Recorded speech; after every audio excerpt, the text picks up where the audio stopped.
a manufacturing person. I was into manufacturing areas only, and manufacturing, and for some time in textile, and sometime in and throughout manufacturing. Post retirement, as Anand said, I took up a 5-year assignment with the hospital sector, which is Greek and Latin to me.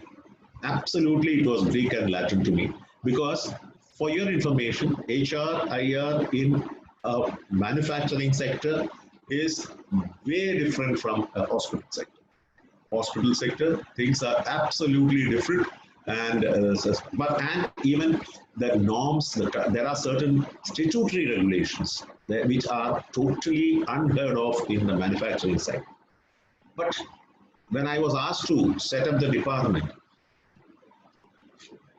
in fact, like a student, first few months, I had to sit and study every single aspect, every single law, requirements that is related. Because, for example, there is a ratio between the patient and the nurse, patient and the doctor. All these things are there. These are all to be looked at, and that is again the HR man's responsibility. So you have to start. Then I took it up, and then only I took the assignment. So unless you are competent to take up some things forward in that way, you will never be a leader. Now, you can be you can have two roles, two hats. One is as a boss, and one is as a leader. I would say you are not a boss. You should be a leader. A boss is a person, I've always found, sits and commands. And if that is the case, you are not going to reach anywhere, because today your subordinates will see through you. If you have to make, I never use the word subordinate, but conversationally it came in here. I always use junior colleague. Your junior colleague will see you through. So you have to be one among the team and take things forward. As long as that is there, teamwork never works. So leadership is another great quality, another great requirement the HR person has to have. Now, again, communication, I think I touched upon. I'm just referring certain points which I've jotted down. So looking at it, communication, you have to communicate to every single person. I've already told you. And, you have to be also up to date on your business developments, up to date on this thing, because it's just, as I told you about Kodak, it is a survival of the fittest. So how the organization survives is again based on how fit you are, the organization is, and depending on the change, how you restructure your processes, you restructure your, because today not only market positions and all that, even various safety laws, safety regulations are changing. Again, you should understand, you as an HR man has a responsibility, a commitment to the community also.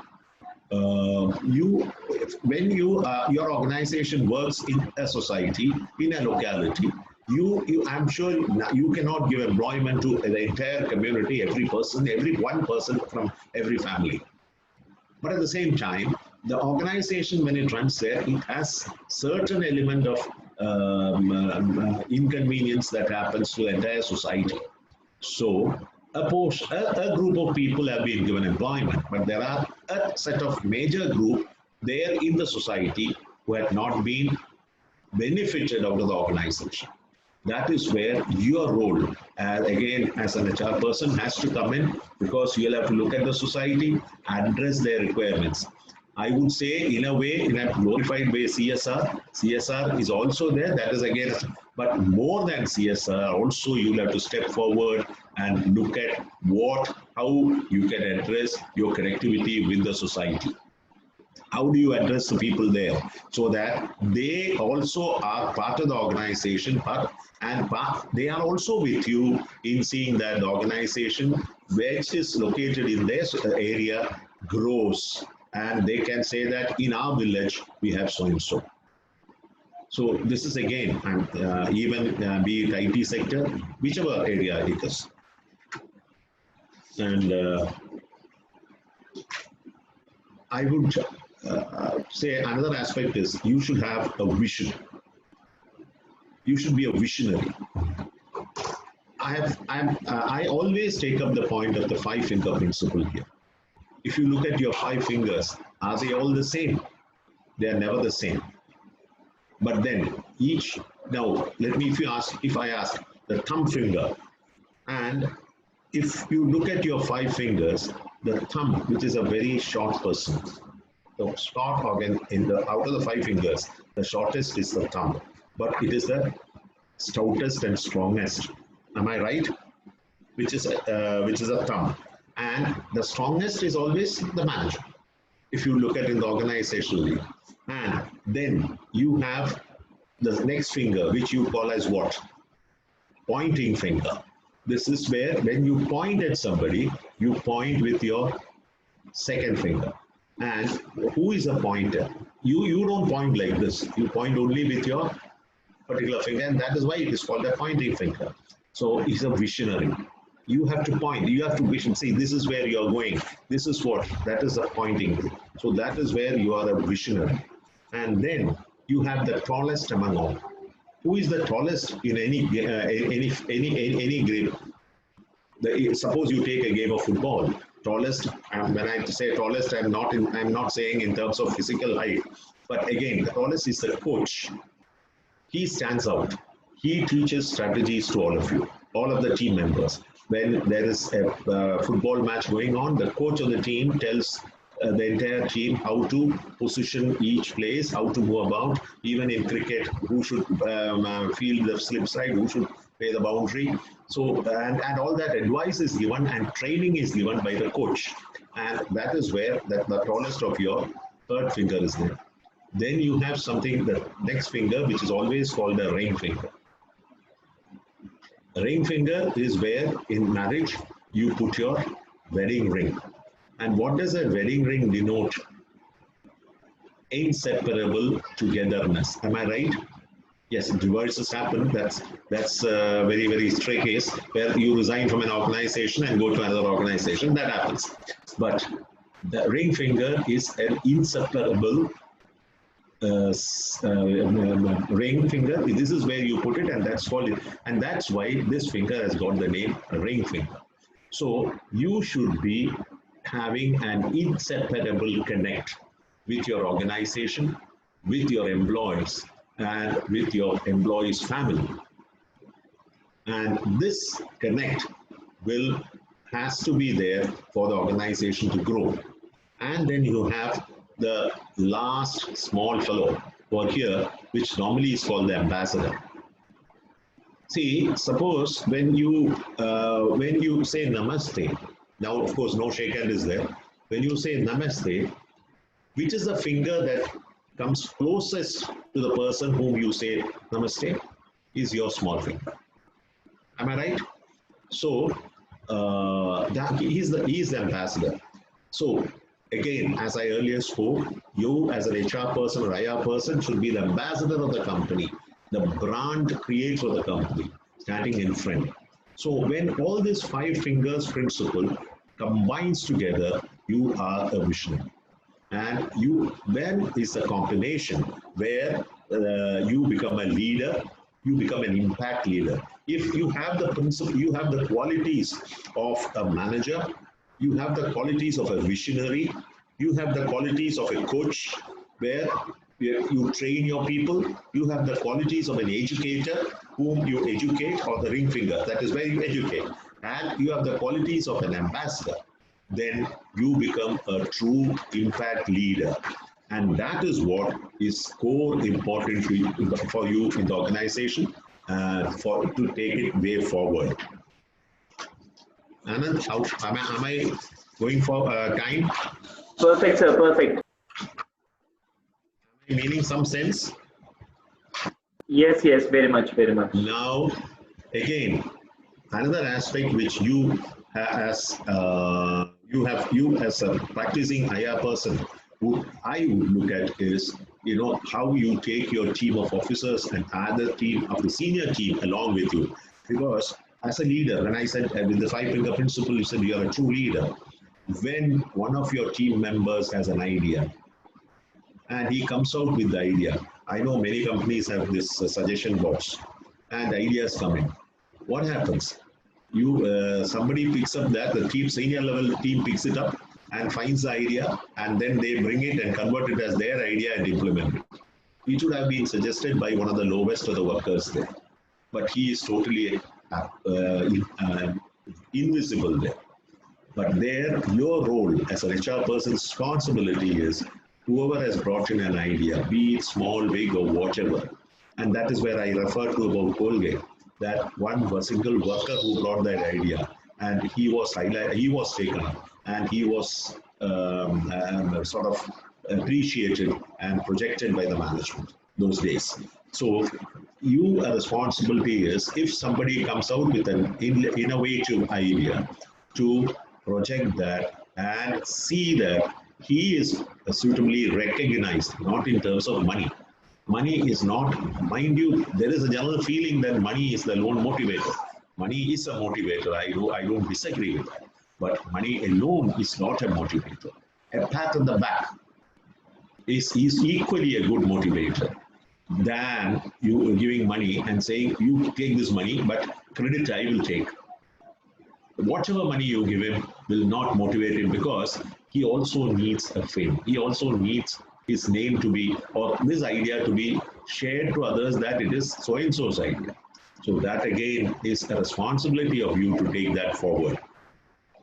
And by doing that, you strengthen the unity and your command with the employees, because that is where, when you say something, it is accepted by everybody, because they know that you stand out for them. And it is where you have to, and that mutual trust and has to be developed. Now, another aspect I would also like to say. Now, I always look at 8 core competencies in a true leader, which as an HR person you should have. One is innovation. You should be able to, working in an organization, look at, because when you join an organization and study the organization, you would know what are the basic requirements, what are the basic changes, what are the basic developments, what are the basic restructuring that the organization would require. And you should be able to bring out those innovative suggestions and innovative thoughts, and bring out those things to develop the organization, and also to improve the retainability and morale of the employees. So innovation is one thing. Motivation, many things I addressed here and there earlier, you should be able to motivate your team. If you have to motivate, you have to be acceptable to them first. Simply going and motivating, saying that you please do this, no employee will today take, because the moment I go and say, no, you should do this, you should do this, they'll say, sir, he comes and makes this done, and then takes the credit. No, they should be able to be clear in their mind, tell and feel that if something is done by me, it is my credit. So you should be able to motivate the team forward. Then action. Whatever you say should be able to be converted as action, and that should be the implementing point. Earlier I said, when you say an yes, it is an yes. When you say no, it's a no. That action is a key important factor.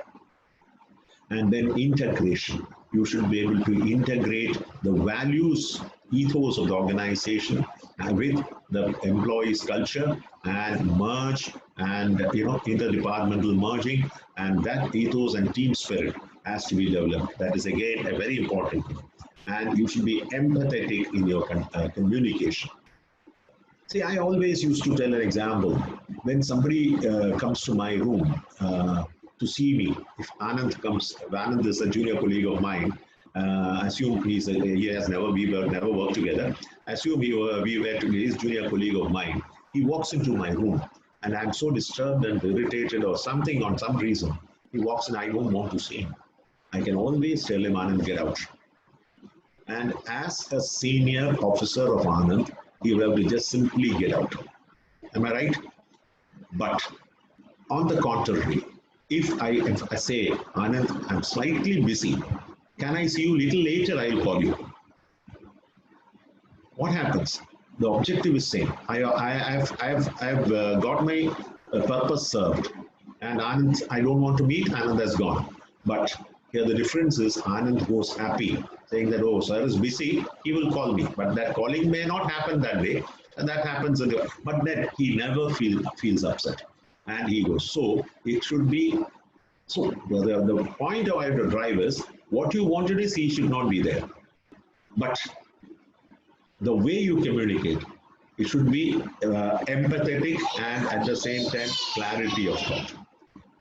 That is again another very important aspect which you have as a practicing manager, as a budding manager, you have to be very clear and thoughtful about it. Now, another point I wanted to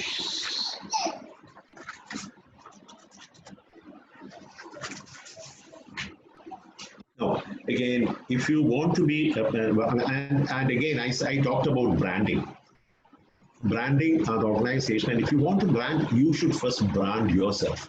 I said you should be the person who brands the organization. So tomorrow, if today people outside or among you, when X company say apologize, I'm not talking always to Kemi, I'm saying say apologize. It's talked about apologize, or you talk about Rajagiri Hospital or any company. The public should immediately come to know that, oh, so and so is heading the human asset there. That branding is what is very important for you and the organization and you. So that branding strength you have to have. But if you want to develop that branding, you need certain basic qualities. One basic element is you should have a self-esteem. You should have your own self-esteem. You should never compromise your self-esteem. That is something which I always tell whenever the students come to me, I used to tell them, never compromise your self-esteem. What you feel right, you should be clear first on what you're feeling and is it right. You should ask to yourself, think to yourself, am I right? Can it be this way? Can it be the other way? And once you come to a conclusion that it is the point, you should have absolute self-esteem to convey to your superiors, convey to your team, your colleagues, and you should maintain that self-esteem in not surrendering to what others say, but maintain that and hold on to it. Your view is that, okay, collective decision from the top may change, may vary implementation, and then you become part of that decision. That is a different matter altogether. But that self-esteem that of yours, and this is what I said, and number one. And then once a decision is otherwise taken by the collective and implemented, again, your view that, no, I suggested something, it was done like this, so it happened like this. That is also not an acceptable thing. That is where you should have a self-esteem on the clarity of your thought. And then you should be yourself. You should be you. You should not copy, you should not be Anand. You should not be Premchand. You should be you, and the qualities and things you have, you should develop, strengthen, sharpen. And that is where you will be seen in the organization as so and so. If at all, I'm not boasting myself, which I don't believe. If at all, as Anand said today, so many people, employees feel PPC is there, it was because I was PPC there.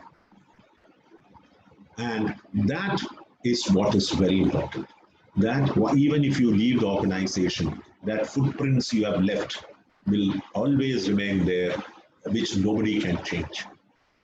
So that is something which is, again, as I tell you, it's not a cakewalk. It is something which you have to have a core depth to take it forward. Now, then you have to build a destination. Destination for you, destination for the organization. How is it going to be? How is it, again, the manpower, each department, how it is going to be. You have to develop a destination and have clarity on that and to put up that to the top management. You should be innovative and responsible. You should come out with new thoughts and responsible. And you should be able to, for all this, be a constant learner. I have seen many of my colleagues, junior colleagues, many of them, once they get their job, then they close all their books, all sold to the local newspaper agent, and no newspaper reading, nothing. Okay, I got my job, now I keep working. No, you have to update your skill, upgrade your skill. See, who thought COVID will come? Today, the entire world that has been to a totally a 360-degree turn by one single small minuscule virus. Whatever practices and policies, procedures you have been doing earlier, are they of any effect today? The post-COVID scenario changes a lot. You have, now I'm not talking about the current scenario because you're all students, so you don't know about handling, but people like Anand will have that, how to handle the employees during this current stage where their mental trauma, their family's trauma, when they come for work, they have a lot of trauma. Sukimi is working, Politize is working. A lot of employees are coming and going. They're all getting exposed. I'm sure the employees have scare in them. The families have scare in them. So it is for you to instill that confidence in your employees. Don't worry. These are the precautionary measures you have to take, and rest we will take care. We will do all from our side, but what is it to be done from your side? These are things. Keep updating them, educating them. Reach out to their families. You have to reach out to their families. Now, I'm not saying that you go to every single family and talk, but there are various means today to reach out to the family. You can send printed brochures through your employees to and give to a family, and reach out to them. Give them confidence that yes, they are our employees and we are responsible for them. If something unforbidden happens, let it not happen. We are there to take care of them. And that confidence building trust has to be developed, not by the managing director. He is sitting somewhere else, but the responsible. So that is where you should be able to build that, and you should be able to continuously learn, constantly learn and change your strategies. Now, Anand and all has to update a lot in their future post-COVID, how to handle their employees, how to handle the organization itself. Business has come down, business is coming down, you have to re-establish the business, various things are there. I don't know whether you have heard of Socrates. See, learning is very important. Why I said is many of you will have stopped learning. Have you heard of Socrates? Socrates was finally poisoned to death. But history says when he was in the prison and when he was told that so-and-so day you will be poisoned to death. This is the punishment. And he, at that time, and he was clearly aware of the day, he heard an musical instrument being played while he was there in the jail. And he said, and when he was asked, what is going to be your last wish? He said, I want to learn that musical instrument. So the jail warden asked him apparently, you are going to be poisoned. And what is the point in your now learning this particular instrument and playing it? His answer was very crisp and clear. He said, you can take the life out of my body, but my soul's urge and make my physical body inactive. But my urge of my soul to study, to learn, you can never take. And that will be with me forever. So, why I want to communicate this point was, learning is something which is with you till you become horizontal. It has to be, because you have to update day by day. Now today the things are changing, not day by day, minute by minute. Strategies are changing minute by minute. So very important that you keep updating yourself.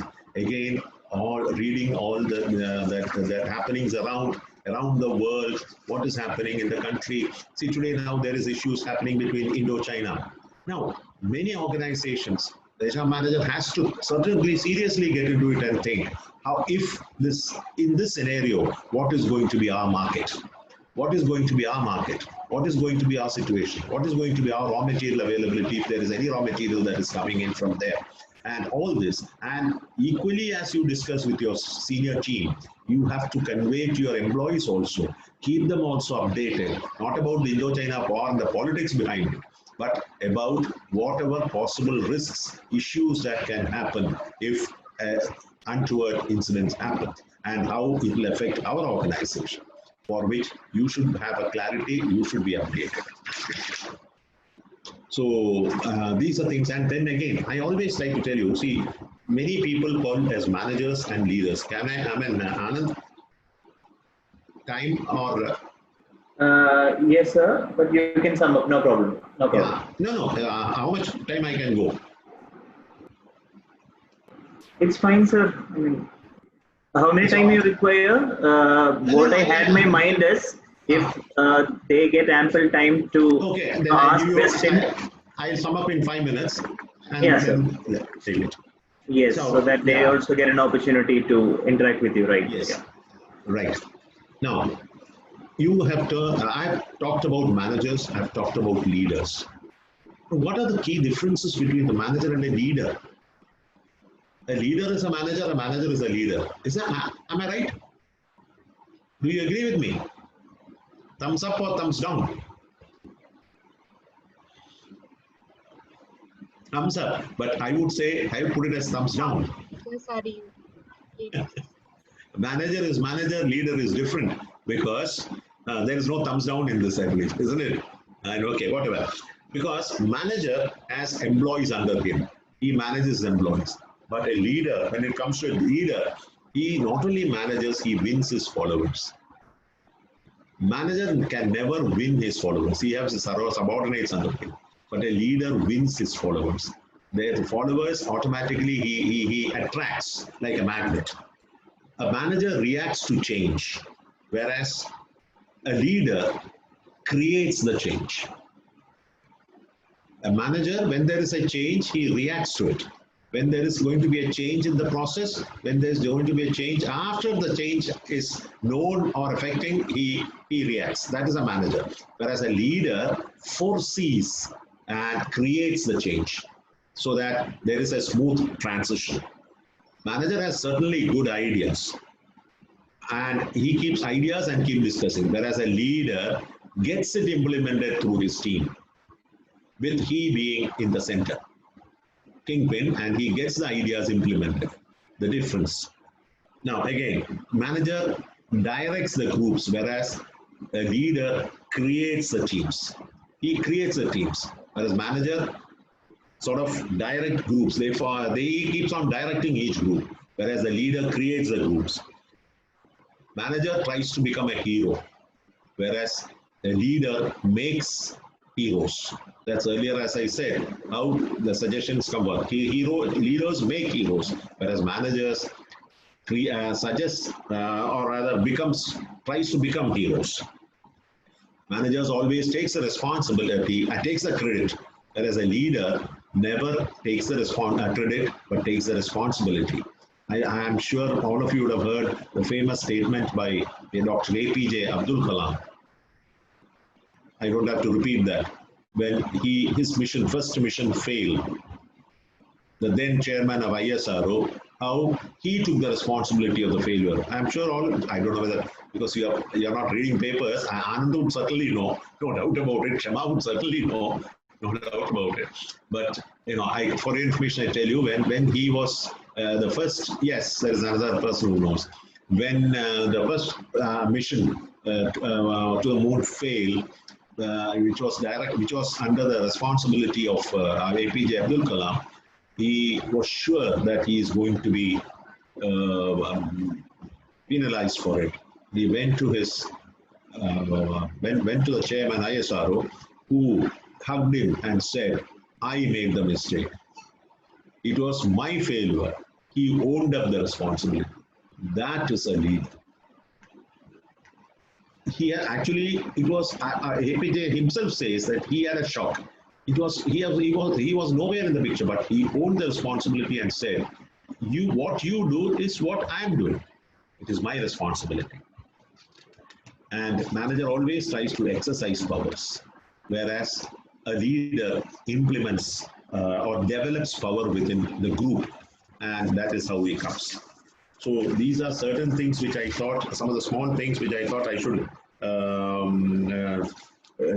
discuss with you on maybe the practical side of all things, because I always remember olden days things because when I was a child, my mother and brother wanted me to become an engineer and a doctor because I'm sure you also. I don't know whether now you with your younger children, your children, you're all unmarried. Whoever is married like Anand, Rasma, because I know my cousins, my aunts, everybody they want. Your parents also sure would have wanted you to become an engineer or a doctor because engineers and doctors make money and nobody wanted to get into the other field. Now, why the reason being the engineers and doctors are all bureaucrats, they hold up high positions. Today, for any and there is time bound promotions, there is time bound there is retirement in your job, there is pension. These are things for they want a government job. But today things are different. So you are all now come out of the box and start taking a profession which is much different, where sky is the limit. I would always say in HR profession, sky is the limit, and it is a profession where you can multi-skill. You can become an HR man, you can become a production manager, you can become a maintenance manager, you can become a finance manager, and you can, if you can multi-skill in an organization and eventually become the CEO of the organization. So I look forward to each one of you coming up to those positions. That is one. Number two is each one of you are, I mean, if at all I meant some sense to you, I hope so. Otherwise, I'm sorry. But anytime you want to have any clarification, not now, later also, you can take my mobile number from Anand or Shema. Keep calling me anytime. Anytime I'm available. Just identify yourself and talk to me. I'm a person who picks up all unknown numbers also. So no issues. And being COVID and high risk person, I'm now sitting inside the house, so I'm always available without much of moving up. Okay, now I'm here to take questions from all of you.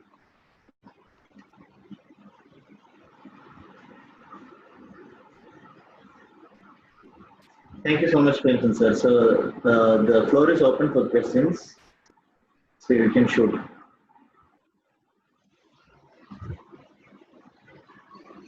Shema would be unmuting whoever wants to ask, right? They can do that themselves, sir. No problem. We have not locked it. Oh, okay. Yeah.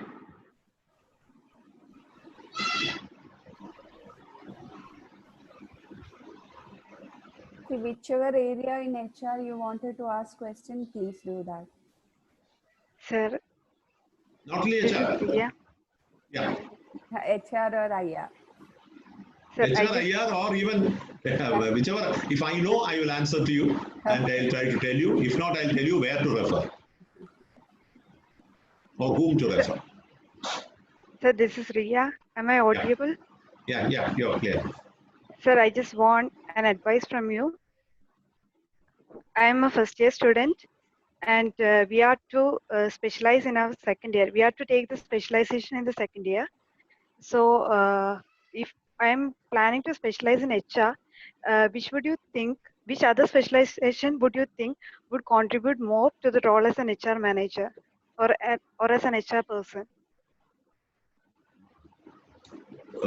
Which all specializations you have in the college you study other than HR? There is marketing, systems, operations, finance. Okay, you are asking about the subsections. I would say you should pick up, without any doubt, you should pick up your HR specialty because HR is a person who is today or in future going to be the strategic partner in a business. If you feel that you have the dynamism, you have the competency, you can sweat yourself easily. It is not a cakewalk. You can sweat, you can perform, you can come to the stage. HR is the profession where you can take it and come forward in an organization wherever you are. And her question is, she is definitely taking HR, but along with that, which one will complement HR? Okay. Along with HR, We have which dual one? specialization. Yeah, dual specialization, sir. Okay. Dual specialization, I would suggest marketing. Anand, am I right? Yes, sir. In my perspective, it is marketing. Yeah. It is same as. I'll tell you the reason also. I'll tell you the reason why I suddenly said marketing. Because when you work in an organization, the organization's marketability, how the how it is, how is the product valued, how is the product priced, how things are there, is to be clearly known for you, so that you plan your employees, plan your strength, plan your organizational structure, or your departmental manning, not only HR department, general departmental manning, multi-skilling and things like that. Finance is something which you can always, with the basic knowledge, can understand and study. Because as long as you know mathematics and arithmetics, it is nothing, not that great. Not that great. So if you have a combination of HR and marketing, that will be the ideal, I would recommend.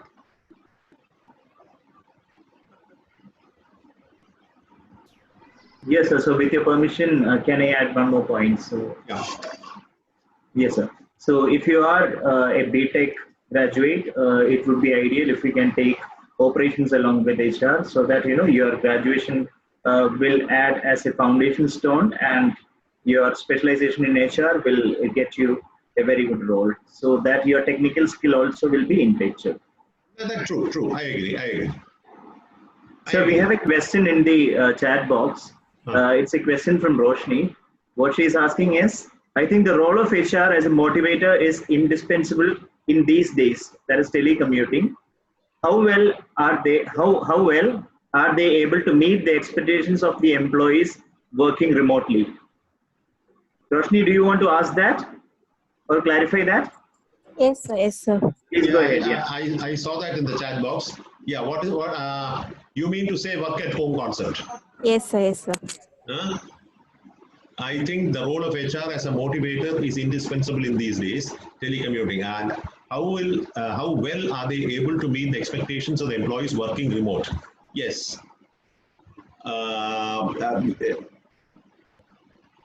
I'm sure that there is no difficulty in this working at home, or connecting with your people, with the employees who are at home, because see, you are also sitting at home and talking. But what is important is you should have, and these days digital platforms are many, like your Zoom or your Google platform, or various platforms are there, which organization essentially, because incidentally, I'll also tell you, post-COVID, I'm sure training and development is going to vanish. I have no second opinion about it. I am clear in my mind, no organization is going to spend money on sending you for a training and development, whereas it is going to change as learning and development, where a lot of online courses are going to be open, and online courses by various institutes like IIMs are going to be open, which will be priced very, very reasonably. And if depending on employees' wish to grow and reach where you want in the organization, you will have to learn online and get yourself competent. And that is how things are going to happen. Training and development is something which is going to vanish, because today it has come to that stage where economy has totally gone peak. Organizations don't have money to spend on that, and also no time, because the moment it starts, you have to think, change and looking at. When companies like TCS has totally decided 90% of them, and post-COVID also is going to be online. Work at home. So as you can sit at home and connect with every employee in a fixed periodicity and reach out to them, understand their issues, concerns, because it's not as simple as you say that working at home don't think is that easy, because some people will think, oh, it is such a beautiful thing, sit at home and work, because you don't have to early morning get up or dress yourself, or you can be with your wife, you can be with your children and work. No, it is all comfortable, joyful for some period of time. After that, things change, and then it is totally different. You feel upset, and so that is where, as an HR person, your connection with the employees, and there again, the connection with the family of the employees also has to be, because they also have to be empowered in this concept, and you have to look at their requirements, because now when it comes to work at home, it should not be a 9-to-5 principle. It can never be 9-to-5. When you as an HR man connects with them, with their family, you can understand, yes, for employee A, there is a problem in his house. His small children are there, and so comfortable for him is maybe a little later. So it should be a very absolutely flexi time where the employees can choose the time and work, and that should be a combination of how you can work at it. This is where your role key in identifying people to put in flexi time slots and managing the business and managing the whole thing happen is important. Have I answered you? Yes, sir. Yes, sir. Thank you so much, sir. Thank you, sir. Hi. Go ahead, Vaishnavi. Hi, sir. This is Vaishnavi. I actually have one question, sir. This is a pandemic situation, and the situation before COVID and after COVID is what we're going to refer to hereafter. So, in this situation, we're talking about connecting to people. But now and later, there are new employees who are going to join us in the organizations. And I'm sure, maybe another 3-4 months, this situation is going to be carrying over. So how do we connect with people who are working remote for us? Because psychological issues are really affecting people in this situation. The surrounding, the family situation, everything. Apart from this, because of the money or something, they had to join the work. So how do we connect with them and help them psychologically? How do we, if a person is already there in the organization, we know them. We can understand the mindset. To an extent, we can read their language or the physical appearance and all that. What about the new employees who are on board? How do we connect with them? You mean to say new employees who have come on board during COVID? Yes, sir. Yes, sir. During COVID, new employees have come, you have already tele-interviewed them and taken them, right? Yes, sir. Yes, sir. It is by tele-interview you have taken them. Yes, and certainly you can have a certain a connect with them, talk to them. But then when you talk to them, you should be able to, when you speak to a person, I don't know whether you will agree with me, you don't have to see the person to read him. When you talk to him, you can really understand. What is his stress? What is his tension? What is he talking about? What is his clarity? What is his content? How is he talking about? And certainly this can be spoken to him or her and understand. And what their concern will be more something different. Where psychologically such people, the most important problem that will come is where their fear is you have taken them without seeing them and interviewing, tele-interview, taken them. Post-COVID situation, when it comes to real in-office working, as and when it comes to, will I have a place or will there be any issues?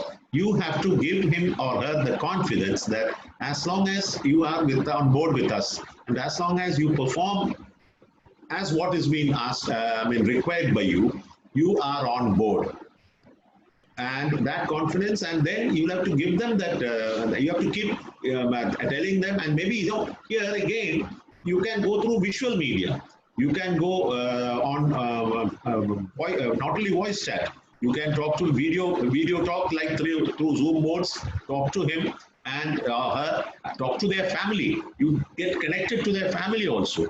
Give them the assurance. And certainly, it is going to be a difficult job than you sort of motivate or empower your existing employees on this situation, but you have to do it, and it depends on case to case. You'll have to certainly handle it, but it is not a difficult job.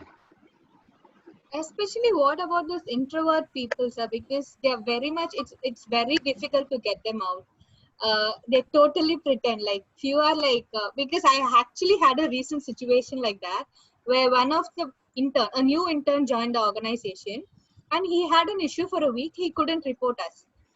So I kept calling him, but he couldn't answer me. And then later, when I spoke to him, he said he has family issues and internet issues. After a few times, after a week time, we realized that he had a psychological issue. He was missing his family and all that. So we had to give them break. We had to engage them through activities with other teammates, and we did few things to get them out. But it was actually a little late, is what I felt. How to realize it in an early stage? Will that come only with an experience, or is there some way which we can actually learn? We can always, there is many companies here I've seen, I'm seeing very recently, many have been discussed with me also on this. many companies have come forward with online, with in mixing families also. Not only the employee alone, various things like competitions, like putting in very family cookery competition, now musical competition, children's events, competitions. Then what do you call fix up? I mean, recently one company I've seen fixed up half an hour time and given about a dozen clues on various things online and given to the entire employees. It was good, and with given a time of 30 minutes or 40 minutes, you'll have to WhatsApp back to them based on the clue, identify what it is. It could be a kettle, some utensil in the house, but the clue will be in a totally different way. So you'll have to identify, take a photograph and put it on, and the maximum correct entries will given a prize. Some prize at a later date, but then is awarded and appreciated in the forum. So this sort of small initiatives which strengthens, and then in this process, families also get to know each other. The employees also get to know each other. They are also be kept active. Children are kept active. Musical events, the competition, your children playing music, song, give like something called your typical TikTok concept. The same concept, you put to and then take it. So these I found it working very well in a couple of companies here. Anand knows, I think. Yes, sir. Yes, sir. Sir, in light of Vaishnavi's question, can I ask one question? I mean, so that I'm also learning from you, right? Yeah, so, psychologically connecting with employee is a challenge for sure, especially when we are working in a remote scenario. It is a huge challenge.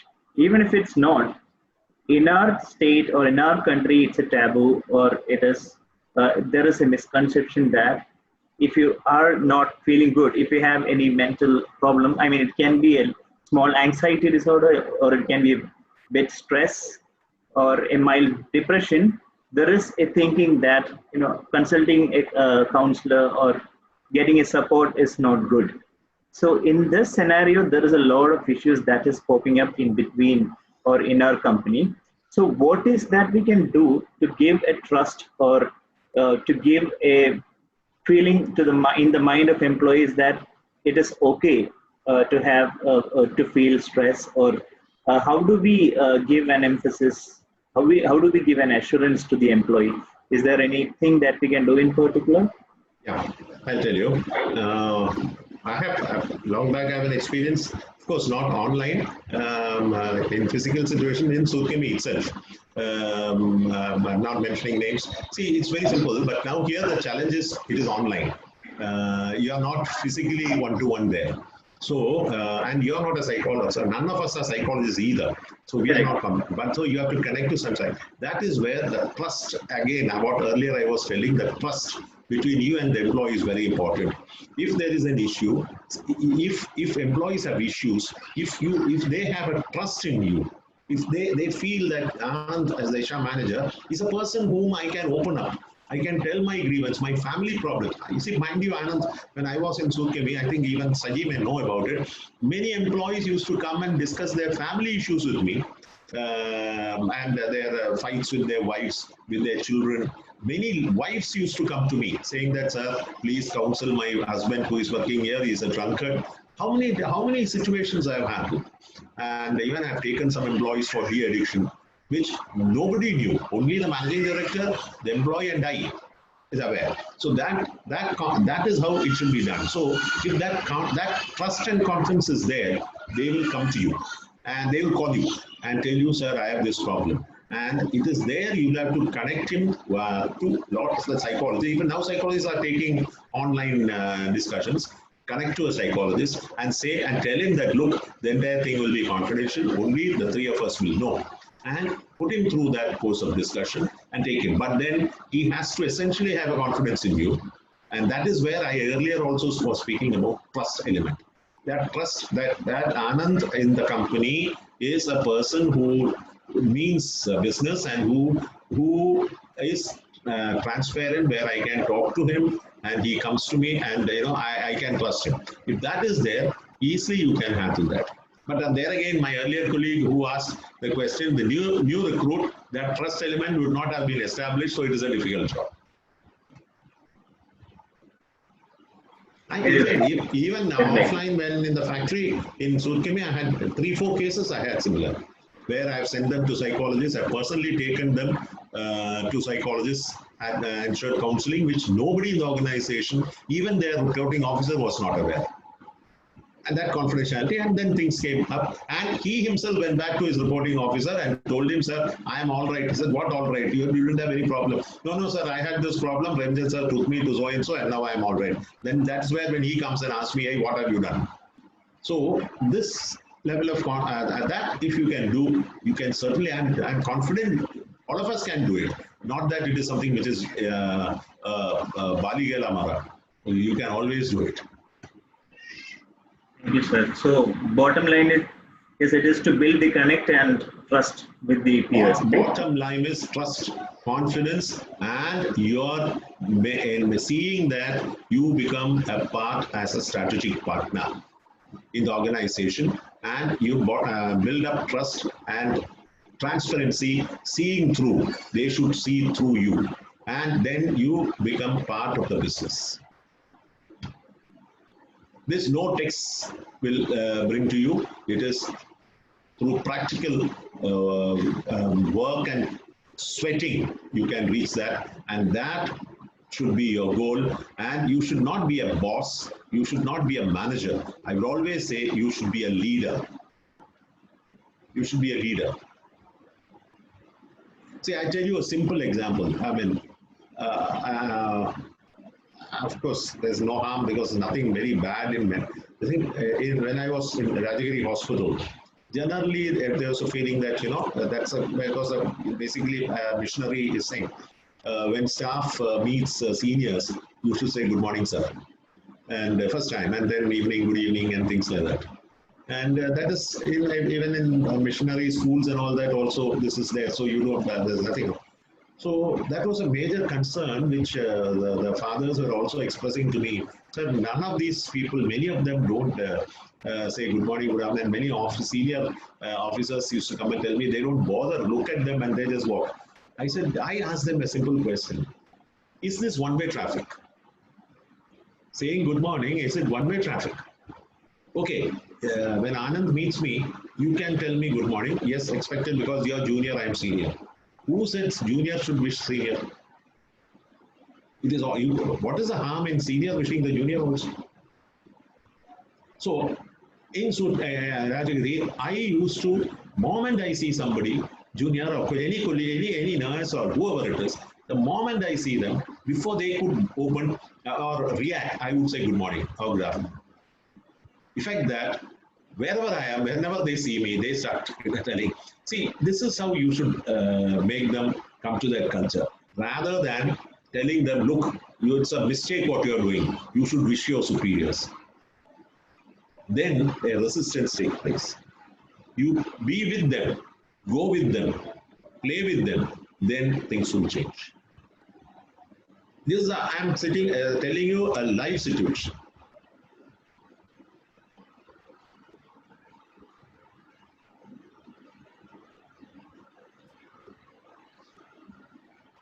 So,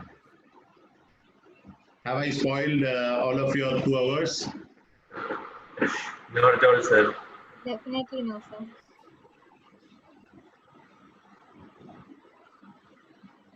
So, if there are no questions, we can wind up.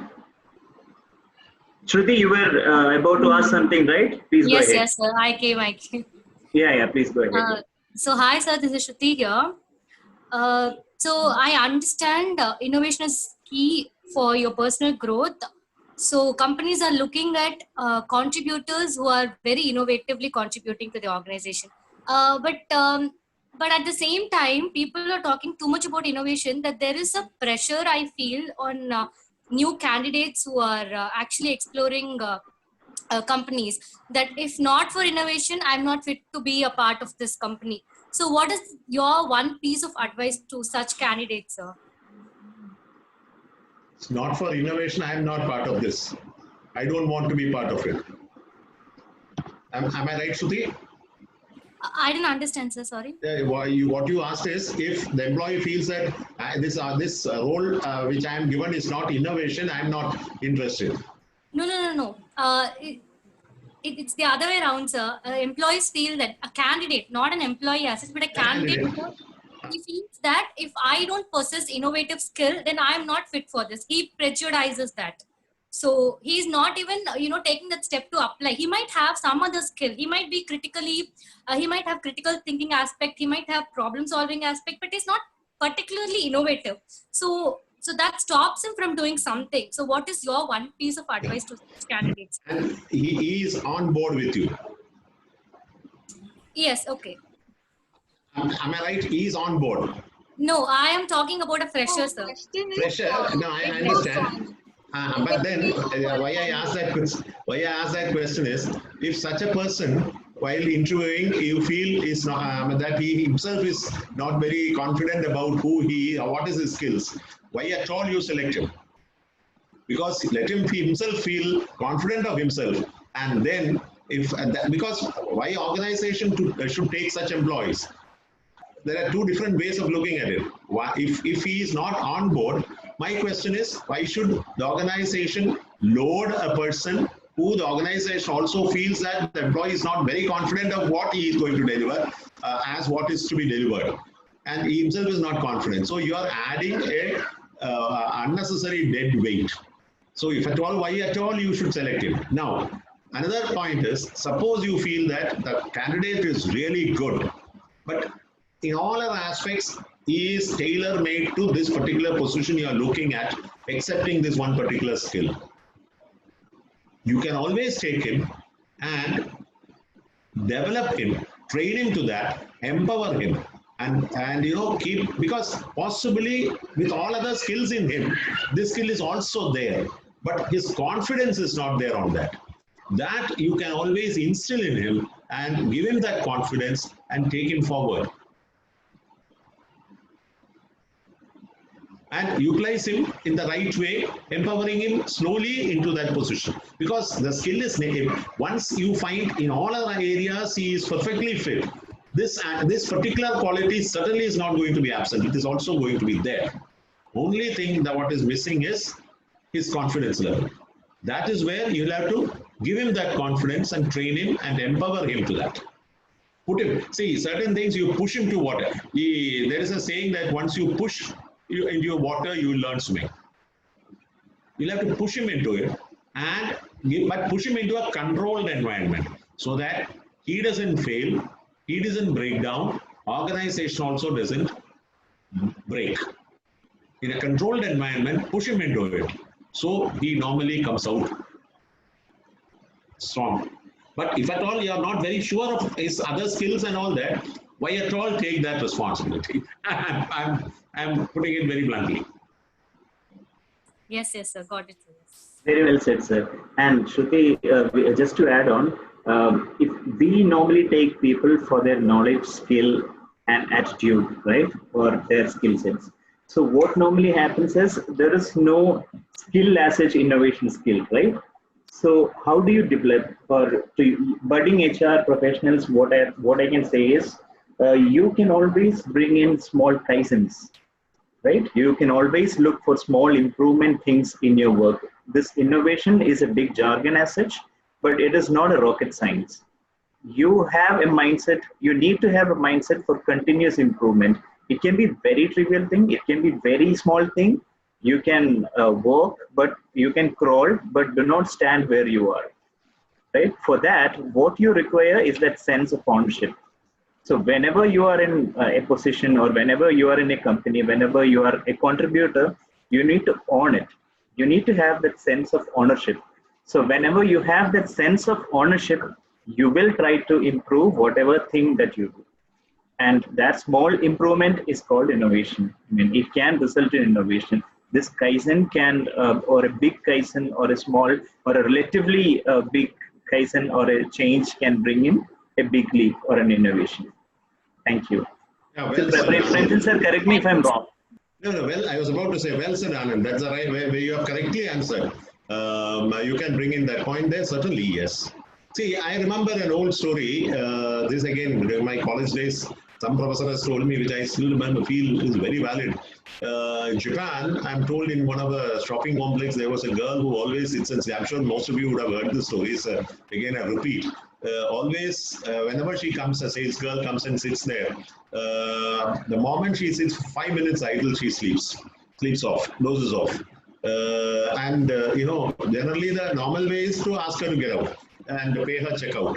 But the manager of the or the owner of the organization as a shop felt that we also have this habit of window shopping. When we walk through the roads, we go through and look at saris displayed, pants, shirts displayed through the window and say window shopping. So, and you need models. You see on all the textile shops, you have models where this is latest arrivals are dressed and displayed.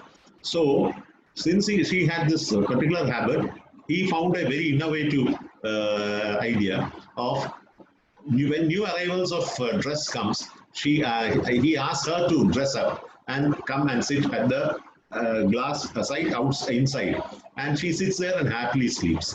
But a live model displayed. And when in the window shopping, when people see this, they really appreciate the dress because rather than a plastic model where all this, which is not a flexible structure, where you wear, for example, if it's a sari, you wear a sari, it looks how, and whereas a real person wearing a sari and sitting, the appearance of that sari makes a lot of difference. And I believe he made a lot of business using this girl on that area. So it is all how you use the potential, how you utilize. Everybody has certain hidden potential. You may have to sometimes that is another very important point. You should, in an organization, you have at least 30, 40 people. There will be some hidden potential somewhere which is being underutilized somewhere, and there will be some other person who is not fit for that job but compulsorily put there, and he is working there without any brain, not at all happy in that area. But you should be able to understand each one of your employees' strengths and weaknesses. And suppose you feel that one employee is put in an area where he is not fitting in, and there is another slot where he can be utilized. Rechange and restructure it. That makes a lot of change.